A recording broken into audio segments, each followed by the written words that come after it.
Hello friends, welcome to Target UPSC. Today we are very happy to have Avdija Gupta who have secured All India rank 43. And the best part is she has been part of Sankalp mains batch for her mains preparation. Moreover, उनके GS में अगर मैं बात करूँ, she has secured GS2 में बहुत अच्छा score आया है, 117 उनका स्कोर आया है. And optional में she has also scored more than 300 in history optional. So आज हम इस सेशन के through will try to understand her GS2 preparation का स्ट्रैटेजी, उन्होंने नोट्स कैसे बनाए, एनरिचमेंट कैसे किया, आंसर राइटिंग कैसे की, जिससे हर एक जो यूपीएससी एस्पिरेंट 2025 का मेंस दे रहा है या 2026 का दे रहा है, he will be able to get a detail guideline. And उसके जीएस में जो स्पेशली जीएस 2 में उनके नंबर्स बहुत अच्छे आ सकते हैं if you listen to her entire session. I would hand over the mic to Abduja and I would request आप नो फिल्टर, आप पूरा गाइडेंस दीजिए. जो भी आपने नोट्स बनाए हैं उसका सैंपल अगर आप स्टूडेंट के साथ शेयर कर पाओगे तो it would be really helpful. And she had work really hard for GS2.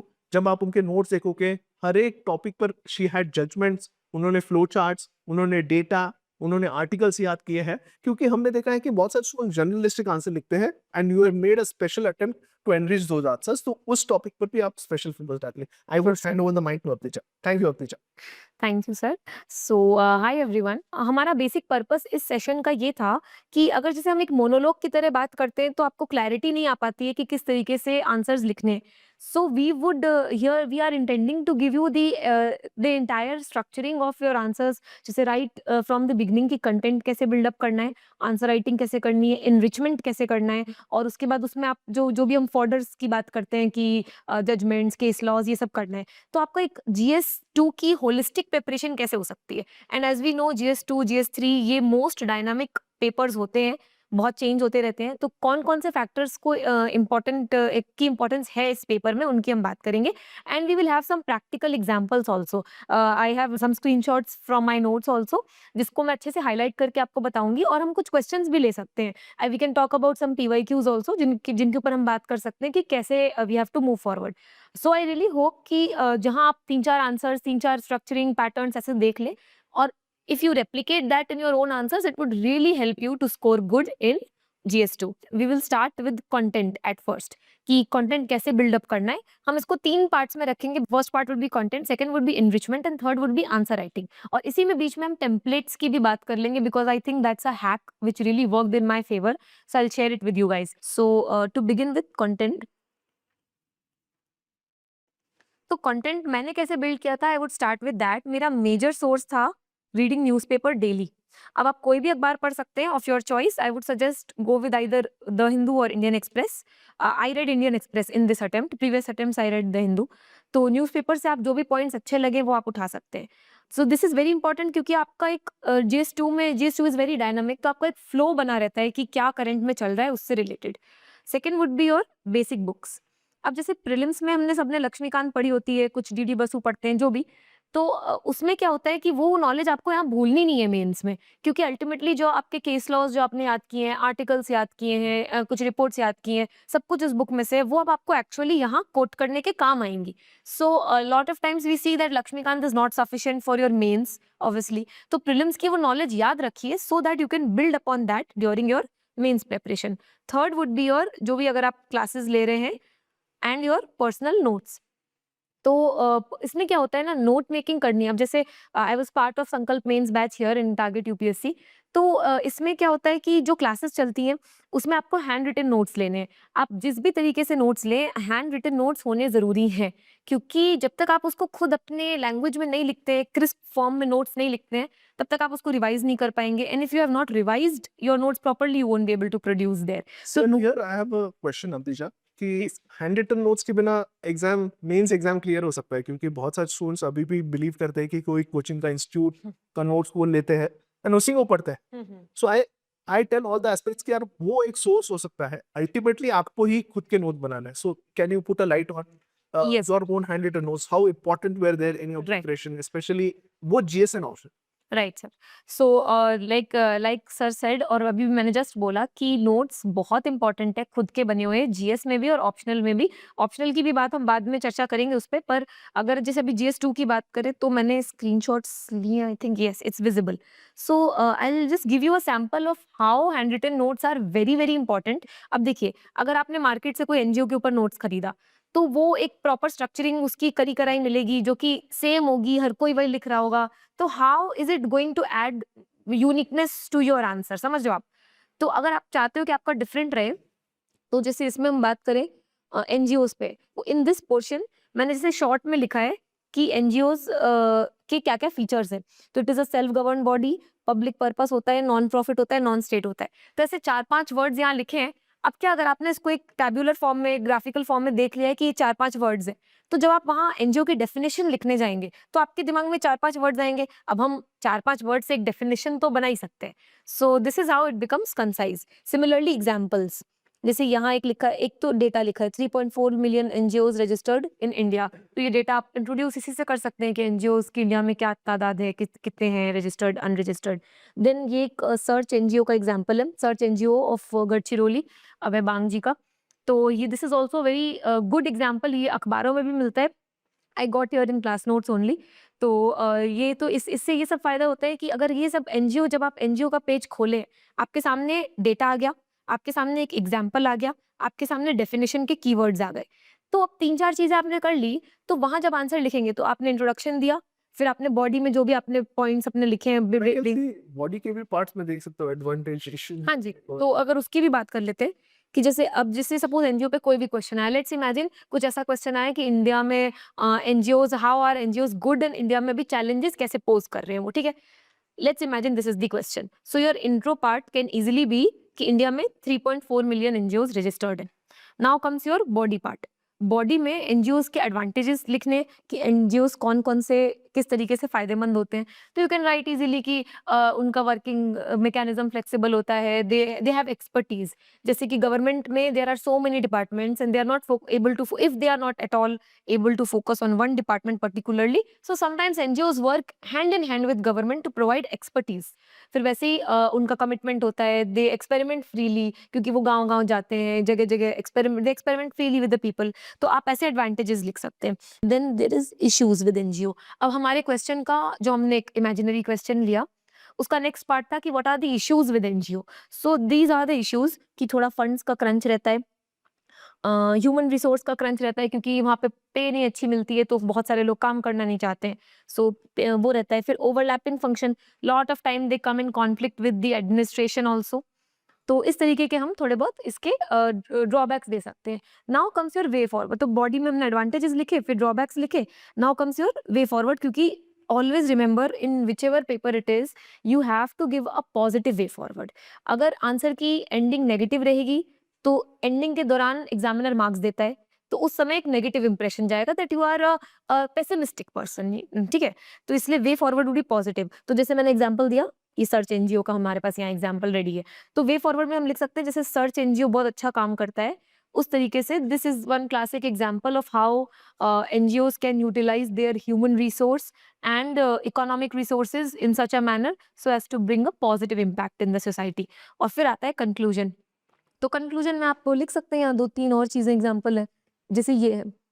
तो अब जैसे इसमें लिखा है कि प्रोवाइड पॉलिसी इनपुट्स टू प्रथम एनजीओ का, तो आप कंक्लूजन में ये लिख सकते हैं। तो कई जैसे कंक्लूजन में अगर आपने फॉर एग्जांपल ये लिखा कि जैसे प्रथम एनजीओ का एक एग्जांपल है कि पॉलिसी इनपुट्स में भी एनजीओज हेल्प कर सकते हैं। So to make India a developed nation by 2047, NGOs should work hand in hand with the government like Pratham NGO which provides policy inputs to the government. This will be your conclusion. तो 2-3 अगर examples ready हैं, you can use one as way forward, one as conclusion. ये काम, ये मैंने भी एक topper strategy से ही सीखा था। तो उन्होंने भी ये बोला था कि आपके जो क्लास नोट्स होते हैं उसमें आपके 2-3-4 एग्जाम्पल्स रहेंगे, एक आप वे फॉरवर्ड में यूज कर लो, एक आप कंक्लूजन में यूज कर लो। And I think this really help me in actual paper. तो ये मेरे एनजीओ के, ये भी उसी के कंटिन्यूएशन है नोट्स का, देख सकते हैं आप। These are some more notes. ये इसका है पार्लियामेंट। तो आई विल ये मैं आपको एक फाइनल एग्जांपल बता रही हूँ कि कैसे आप नोट्स को एकदम क्रिस्प रख सकते हैं, कैसे आपको हेडिंग्स बना के क्रिस्प नोट्स बनाने हैं विच विल हेल्प यू। तो जैसे हमारा टॉपिक है पार्लियामेंट। पार्लियामेंट, तो पार्लियामेंट के बारे में यहाँ 2-3 चीजें लिख लिया आपने, 17 लोकसभा ये सब लिख लिया। फिर रोल ऑफ पार्लियामेंट, तो रोल ऑफ पार्लियामेंट क्या क्या है हमने यहाँ लिख लिया। उसके बाद यहाँ पे लिखा है क्या क्या प्रॉब्लम हो सकती है, issues, discussion, debate, implementational issues before the nation. यहाँ पे ग्राफ भी बना हुआ है यहाँ पे कुछ बिल्स की भी बात की गई है, तो थोड़ा डेटा भी है हमारे पास। वैसे ही देयर आर मेजर्स। अब जब भी इश्यूज की बात करेंगे, एज आई सेड मेजर्स लिखने, so we have measures. Measures gets authenticity when it is supplemented by a proper report. So here there is in my notes I had written NCRWC की recommendations. तो यहाँ पे इसकी कुछ recommendations है। तो अगर ये आप बार-बार इस तरीके से क्रिस्प रखेंगे अपने नोट्स को, तो जब भी आप इसकी तरफ देखेंगे, एक बार में सारी चीज़ें आपके सामने आ जाएँगी। This is the importance of note making. तभी अगर ये आप वही अगर ये मार्केट से खरीदे हुए कोई एज़ इट इज़ नोट्स है ना, तो आपको याद नहीं हो सकते। अगर आप 3-4 बार भी उसको पढ़ लें, लेकिन जब तक वो खुद के हैंडराइटिंग में नहीं है, तो वो याद नहीं हो सकते। I would request you all for 25 mains जो दे रहे हैं, 26 मेन्स जो दे रहे हैं, कि आपको खुद के हैंड रिटन नोट्स ही बनाने हैं। तो आप रनिंग नोट्स लें, running notes is a very good option.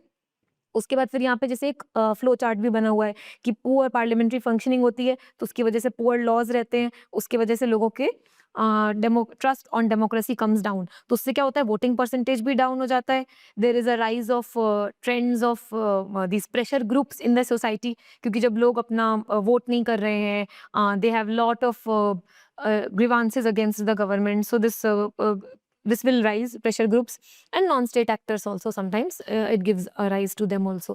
तो एक फ्लो चार्ट है, यहाँ पे आप छोटा सा एक साइड में फ्लो चार्ट बना देते हैं अगर अपनी शीट की, so that also adds this is this crime in criminal cases against member of लोक सभा, तो उसके पे एक छोटा सा ग्राफ बना हुआ है।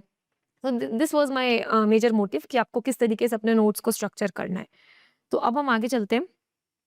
We will come to our second topic which is enrichment. तो मैंने ना यहाँ पे एनरिचमेंट में मैं आपको एक सिंपल सी टेक्निक भी बताऊंगी, जो कि एक मेरी पर्सनल टेक्निक थी कि किस तरीके से मैं एनरिचमेंट करती थी। First I would tell you कि what are the ways of content enrichment, what are those bullets that you can remember for content enrichment. तो सबसे पहला है article. When it is GS2, GS2 can never be complete without articles. तो इसमें भी एक आध एग्जाम्पल्स हैं मेरे पास। जैसे अगर कोई केस आया है, कोई क्वेश्चन आया है, जैसे आपका राइट टू रिलीजन, जैसे रिलीजियस फ्रीडम, या फिर एजुकेशनल इंस्टीट्यूशंस, तो आर्टिकल 29 और 30 जो है, they are regarding establishment of religious institutions और उसकी फ्रीडम के ऊपर। तो इससे रिलेटेड जितने भी आर्टिकल्स हैं, मैंने आर्टिकल 29-30 करके ये सारे लिख चुके थे। वैसे ही आर्टिकल 25 टू 28 में ये सारे केसेस हैं, इनको लिख सकते हैं। आर्टिकल 20 में ये केसेस हैं, ऐसे। और फिर वो मैंने यहाँ पे मेंशन नहीं किए, but all of you know article 21 we have a long list of cases, right against right to clean environment, अभी उस पर नया जजमेंट भी आया करंट अफेयर्स में। Then we have Maneka Gandhi case, we have other various judgments we have on article 21, Laxmikanth में भी दे रखे हैं। सो फर्स्ट इज एनरिचमेंट का फर्स्ट पार्ट रहेगा article. Why I am saying is article, without article your answer is incomplete, is because GS2 में introduction में अगर आपको कुछ भी याद नहीं आ रहा है, तो at least article can come to the rescue, ठीक है। So article is first. Second would be your judgments, जो कि also some people call it case laws. तो जो भी आप केस लॉज कोट कर सकते हैं, जैसे कि प्रियम्बल के ऊपर हमारे एक 3-4 केस लॉज एक के बाद एक आए थे, वो लिख सकते हैं। राइट टू प्रिवेसी अगर आया है, तो उसके ऊपर we have to write Puttaswamy judgment. और देर आर अगर हमको इसके ऊपर कुछ लिखना है, आर्टिकल 19 के ऊपर लिखना है, तो right to freedom of speech and expression, तो उसके ऊपर भी बहुत सारे केसेस हैं, रुमेश थापड़ वगैरह। तो these are few cases which you can quote and yes, जैसे कि डीपीएसपी, अगर डीपीएसपी पे आया है तो we can write this Champakam Dorairajan case. उसके बाद उस पे जो अमेंडमेंट आया था Golaknath case, then 25th constitutional amendment came, फिर केशवानंदा भारती, फिर 42nd came, then Minerva Mills case. So this I made a very, अगर आप चाहें तो इसको देख सकते हैं कि इस तरीके से क्रिस्प बन गया था। This is this entire DPSP में जो भी केसेस और ये आए थे, जजमेंट्स आए थे, उसको मैंने एक फ्लो चार्ट के फॉर्म में लिख लिया था। So you can revise it multiple number of times, और फिर जब वहां पे डीपीएसपी आएगा, तो आप अपना आराम से आर्टिकल भी मेंशन कर सकते हैं, जजमेंट भी मेंशन कर सकते हैं। दीज आर टू सब headings of your enrichment portion. Last subheading of enrichment would be current affairs. So current affairs में जैसे I remember one current affair, जैसे आप यहाँ संकल्प मेंस बैच में हम वो कर रहे थे कि जो PILs के ऊपर एक टॉपिक पढ़ रहे थे क्लास में। तो PIL में ये था कि कई बार फ्रिवुलस PIL पिटिशंस फाइल होती हैं, जिसकी वजह से सुप्रीम कोर्ट का टाइम वेस्ट होता है। तो सर ने क्लास में एक एग्जांपल दिया था कि a famous actress she filed a PIL against 5G, कि 5G नेटवर्क्स जो लग रहे हैं उसकी वजह से बर्ड्स को हार्म हो रहा है, एनवायरनमेंट को हार्म हो रहा है, तो इसलिए सुप्रीम कोर्ट को ऑर्डर देना चाहिए कि टावर्स को हटा, मतलब 5G should not be implemented. तो सुप्रीम कोर्ट ने कहा कि आप एविडेंस लाओ, क्या एविडेंस है कि हार्म हो रहा है। So she could not produce that, और उसकी वजह से supreme court rejected that PIL and issued a guideline कि कोई भी फ्रिवुलस PIL अगर फाइल होती है तो action would be taken against that. तो इसलिए we should refrain from filing frivolous PILs, example so and so. तो वो एग्जाम्पल मैंने यहाँ पे लिख लिया था कि ये जैसे 5G सिग्नल्स का एक करंट अफेयर्स में मैंने एग्जाम्पल लिखा था। तो उससे क्या हुआ था, अगर कोई भी क्वेश्चन मुझे दिमाग में था कि अगर कोई भी क्वेश्चन PIL पे आता है तो I have to supplement my answer with this current affair portion. तो उससे आपका एक एनरिचमेंट होता है, कंटेंट एनरिचमेंट। वैसे अगर कोई विमेन पे आया है and if you know the आपका GS2 पे कोई विमेन का क्वेश्चन आया and if you know about women reservation bill जो कि करंट अफेयर्स का पार्ट था, तो you can introduce your question with that, you can conclude the answer with that, or you can write it in the body. So current affairs comes very handy when it comes to enrichment, and believe me, it's not very difficult. अगर आप अपने notes के साथ वो लिख रहे हैं, paper में से वहां लिख रहे हैं, क्लास में से नोट कर रहे हैं, तो आप आराम से उसको you can easily use them in your actual answers as well. So this was the third element of your enrichment. Last element of enrichment, again, I would like to add flowcharts. अब क्या flowcharts is something that needs lot of practice. हम flowcharts बना तो लेते हैं देख के, लेकिन हमको उनको अपने आंसर्स में रेप्लिकेट करना पड़ेगा, तभी वो एक्चुअल पेपर में आएगा। तो flowcharts में भी I have put in some here, जैसे ये प्रेशर ग्रुप्स का flowchart बनाया है, यहाँ पे एग्जांपल्स भी दिए हैं, और फिर ग्राम न्यायालय का फ्लो चार्ट है। So you have quick everything in front of you. ODR online dispute redressal हो गया, उसके बाद यहाँ पे ये है ग्राफ है, बार ग्राफ है। Again this is a compilation that I have put here which is judgments, जो मैंने अभी केस लॉस की बात की ना, तो case laws there is Jaya Bachchan case, SR Bommai, we all know about this case. Anti defection law में we always write this Kihoto Hollohan case, Minerva Mills. तो इंपॉर्टेंट SC जजमेंट्स का भी कंपाइलेशन है, and we already talked about articles. So yes, so this was about enrichment. तो अलग अलग हमने aspects की बात करी एनरिचमेंट में, article, case laws, judgments, current affairs and flow charts. अगर आप इतने ही एनरिचमेंट पे अच्छे से काम कर ले, which most people actually, it sounds easy लेकिन ज्यादातर लोग नहीं कर पाते हैं, और इस वजह से GS2 में कई बार बहुत ऑर्डिनरी मार्क्स आते हैं, जबकि GS2 एक ऐसा पेपर है जहाँ पे आप थोड़ी एनरिचमेंट पे मेहनत करें अच्छे से और आंसर राइटिंग में प्रोड्यूस करें उसको, it will be replicated and it is very rewarding. That is one thing I can definitely say, it is a rewarding paper. तो ये थोड़ा काम किया जा सकता है। Then there is this one thing, templates. So template is you can call it a shortcut, but it is a very smart study method. तो ये आपको कई बार आपने सुना होगा बोलते हो, I'll just टेम्पलेट्स बोलते हुए सुना होगा, लेकिन हो सकता है समझ में नहीं आता लोगों को कि वो कैसा है। तो I'll just brief how templates work and it is a very smart study method. तो जिससे GS2 की बात करें तो GS2 में हमारा IR का पोर्शन है। अब मैं आपको 2-3 टेम्पलेट्स बताऊंगी कि कैसे आप उसको IR में एक्सटेंसिवली यूज कर सकते हैं। Like one is 3C. So 3C is communication, culture, connectivity. अगर आपने 3C याद कर लिया है तो आप इसको किसी भी IR के क्वेश्चन में रेप्लिकेट कर सकते हैं। जैसे इस बार आया था सेंट्रल एशियन नेशंस के साथ रिलेशन, तीनों चीज लिख सकते हैं। साउथ ईस्ट एशियन नेशन, तीनों लिख सकते हैं। अब जैसे एक ट्रेंडिंग अभी आने वाले सालों में एक्सपेक्टेड है कि अफ्रीका के ऊपर आएगा, इंडिया अफ्रीका रिलेशंस, या फिर India South America relation. Again this you can use. India South America में कनेक्टिविटी अच्छी नहीं है, we can work on that. Culture, people to people ties, we can work on that. Same with communication. तो ये एक तरह से 3C is a one such template. Another template is 5T. 5T. तो 5T is trade, terrorism, technology, transport and tourism.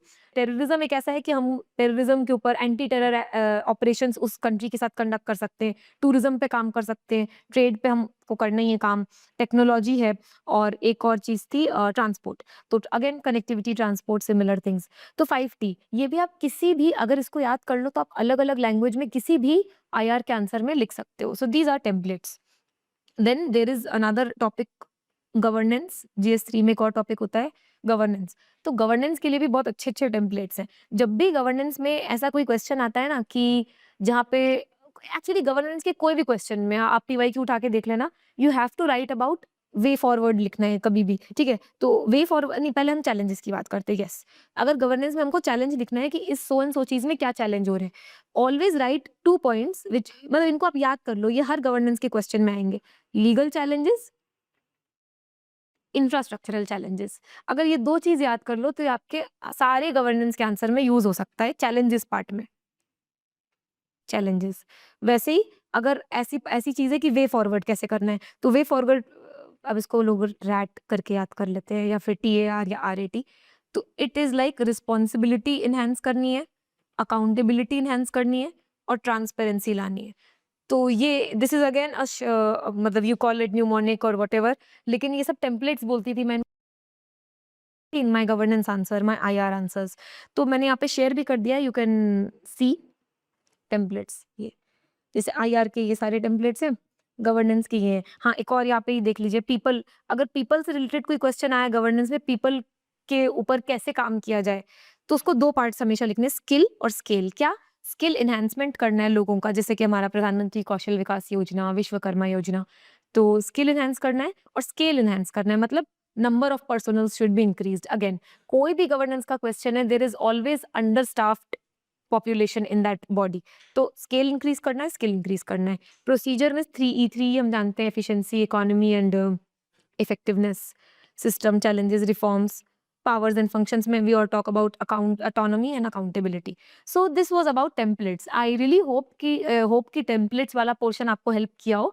तो ये भी हमारे एक इस सेशन का एक पार्ट था कि templates पे बात करनी है।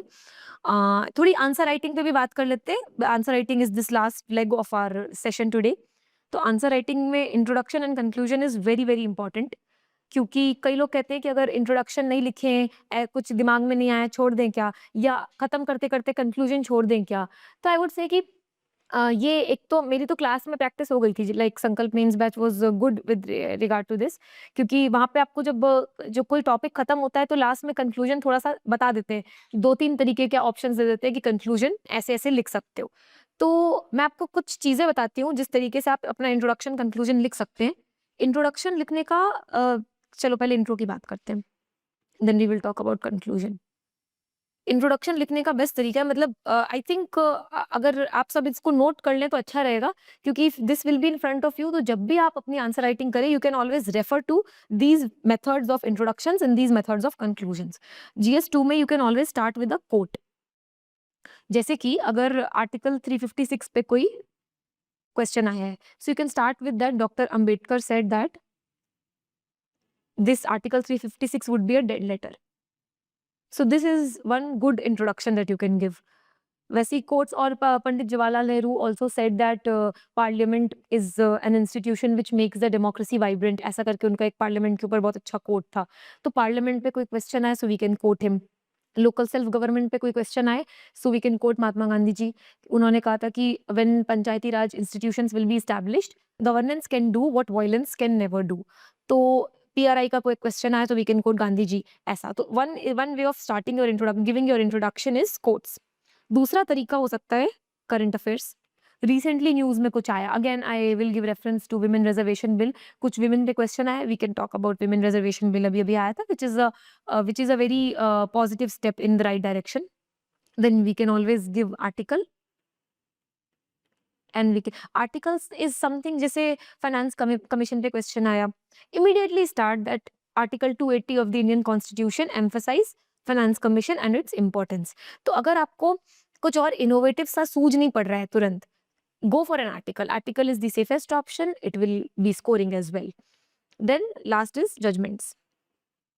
जजमेंट एक ऐसा है कि अगर कुछ नहीं याद आ रहा हो तो इसको लिखिए, वरना judgment is more of a body element, कि आप बॉडी और कंक्लूजन में लिखेंगे, इंट्रोडक्शन में नहीं। पर ठीक है, अगर क्वेश्चन इस तरीके का है तो लिख सकते हैं। So these are few things which you can write in your introduction.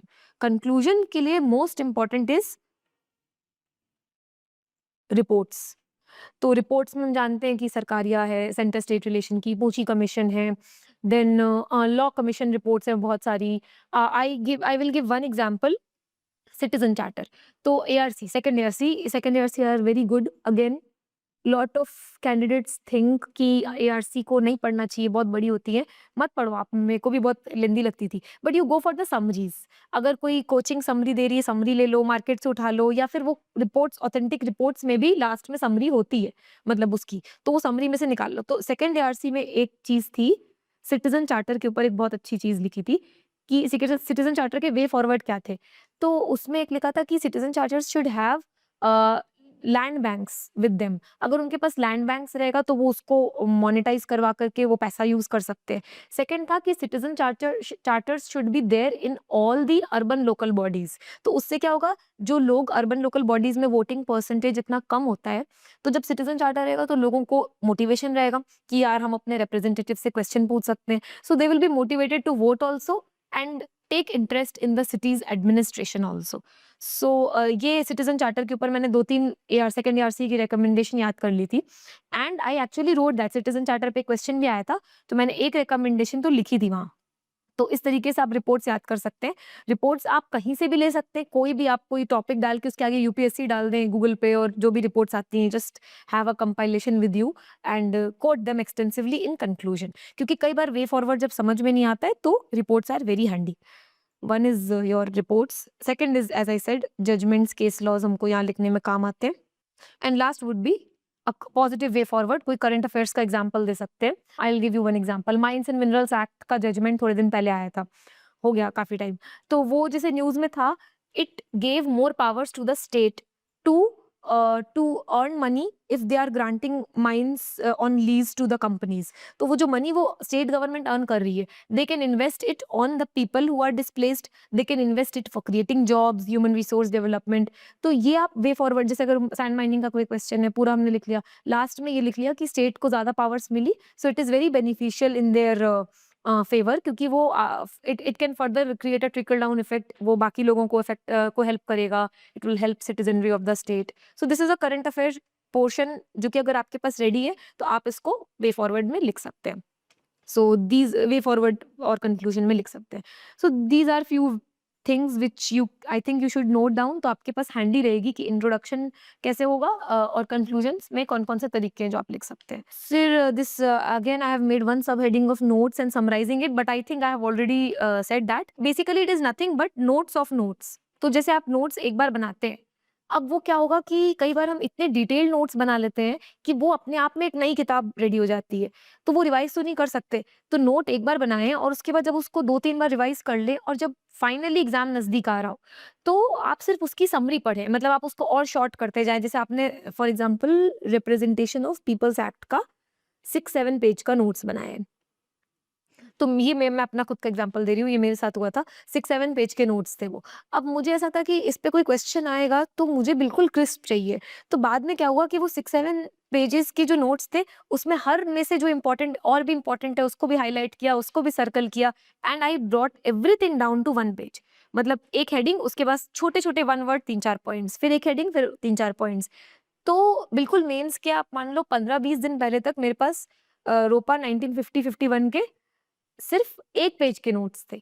तो whenever this I will see this question in a test series और anything, I would just recall that 1 page that I had written in those notes, और मैं वही चीज़ अपने उसमें लिखूँगी answer में। उस 1 पेज में सब कुछ था। रोपा से रिलेटेड जो केस लॉज़ हैं वो भी थे, सेक्शंस हैं वो भी थे,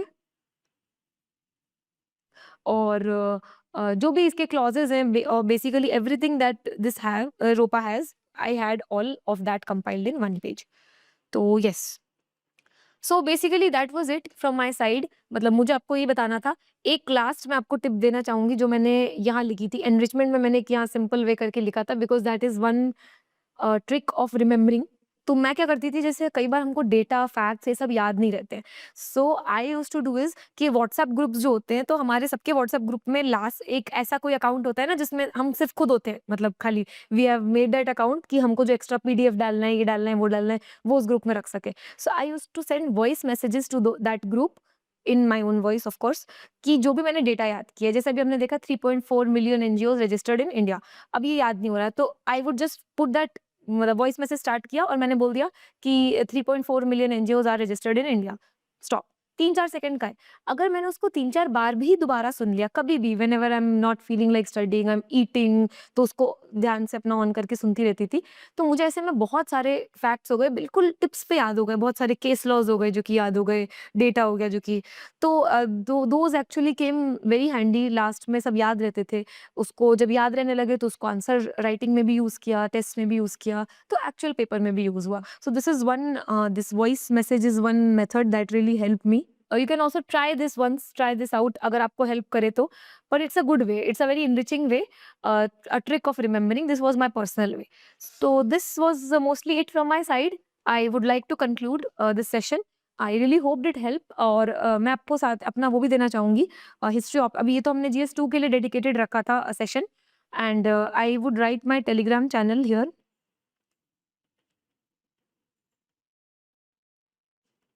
तो this is the link to my Telegram channel AVDHIJAGUPTA 43। इसमें मैंने अपने हिस्ट्री ऑप्शनल के सारे नोट्स शेयर किए हैं। अगर आपको नोट्स चाहिए तो आप उसमें वो जॉइन कर सकते हैं। उसके अलावा भी I keep giving tips and hacks for answer writing, note making and optional subject also. So you can join this channel for further help, and I hope this session helped. I wish you all very best, all the very best for your upcoming examination, and just have faith on yourself, be focused and be disciplined. That's more or less it about this examination. Thank you. So basically, Avdija has discussed everything. Her content part, her enrichment part, templates उन्होंने discuss किया, उन्होंने answer writing discuss किया. So basically, to summarize everything, first and most important is content part. Content से बहुत crisp flows चाहिए. On every topic, you should have definition या introduction, current affairs. आपका introduction में आप क्या कर सकते हो उसको आपके पास चाहिए. Secondly, data points चाहिए on every topic. Examples which are necessary for way forward and conclusion के लिए बहुत जरूरी है. एनालिसिस, जैसे एडवांटेज क्या है कोई टॉपिक का, क्या इश्यू चल रहा है, क्या मेजर्स गवर्नमेंट ले रही है, एंड जब मेजर्स लिख रहे हो तो आपको रिपोर्ट, जैसे NCWC का मैंने देखा, NCRWC का अपने रिपोर्ट डाला था, तो दिस इज इंपॉर्टेंट. फिर उन्होंने एनरिच के उनके आंसर्स को जहां जहां पॉसिबल है उन्होंने फ्लो चार्ट्स डाले, आर्टिकल्स यूज किए, केस लॉज यूज किए, and what I could see a lot of examples in your notes. तो जब तक आपके आंसर्स में जो कोर कंटेंट है अलोंग विद इट एनरिचमेंट नहीं होगा, आप मेजरली 80 तक फंस जाओगे. अगर एनरिचमेंट ऐड करोगे, this would take from 80 to 120 तक आपका स्कोर जाएगा कोई भी सब्जेक्ट में. मल्टीपल बॉडी से जो टॉपर्स है, कोर कंटेंट अगर आप बेसिक कंटेंट लिख के आओगे तो 80 नंबर आए नहीं होंगे. लेकिन अगर उसको 80 टू 120 लेके जाना है तो you have to add that enrichment part. Further material enrichment. Material आपको ऐड करना पड़ेगा, टेम्पलेट्स की तरह खेलना पड़ेगा, एग्जाम्पल्स के साथ खेलना पड़ेगा. सो this is important, and we'll also request on her in future session to take a session on history of उनका क्या आंसर राइटिंग स्ट्रेटजी, क्योंकि हिस्ट्री में she is one of the toppers. And you can follow her Telegram channel also, जहाँ उन्होंने history के कुछ notes भी share किए हैं. And I would again like to thank Avdhija for this important session, and I hope students get a lot of benefit from this session and follow her strategy with respect to having crisp notes and adding it with enrichment. Thank you, Abdisha. Thank you, sir.